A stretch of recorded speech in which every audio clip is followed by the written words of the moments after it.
All right, so you've had this position in the White House, and you know that there's nothing that you can count on so much as surprises at the White House. We see all this foreign policy mess, challenge out there. Play Nostradamus for a minute here. What's the surprise going to be? When President Clinton or Governor Clinton was elected, as John remembers, it was the economy was the focus.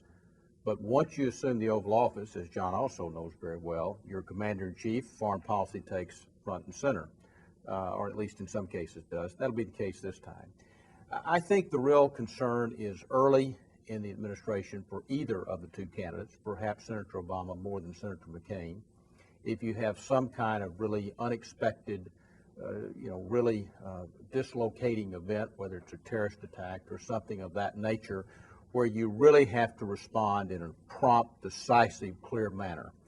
That to me is kind of the first concern or priority or anticipation that you might really want to focus on. I think it's very likely, as we were discussing before we went on air, that high energy prices, gasoline prices, will be very much there waiting on the desk for the next president, be it Republican or Democrat. Even if you look domestically at the economy, energy, it's a global issue. It's a global no question challenge. about it. Surprise?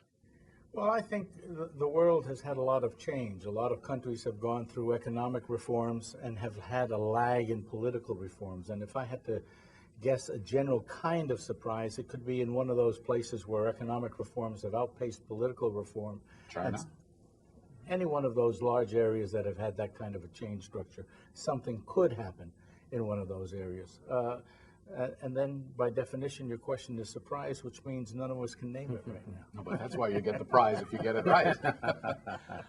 If you had that kind of development, a frontline attack, challenging American national security and well-being, a major upheaval in a major power, what happens to American foreign policy? Does it completely lurch to cover the urgent? Can it manage all of these things all at once? It depends where it is.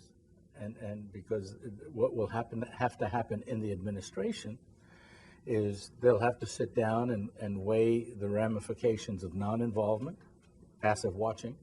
Sitting it out? Sitting it out. Or the other end of the spectrum is maybe aggressive initial jawboning. And the whole process will take place. And based on where it is, each one of those things will have different pluses and different minuses. The key to it is for the administration to prepare internally a process and a set of relationships to deal with whatever the surprise whenever it occurs.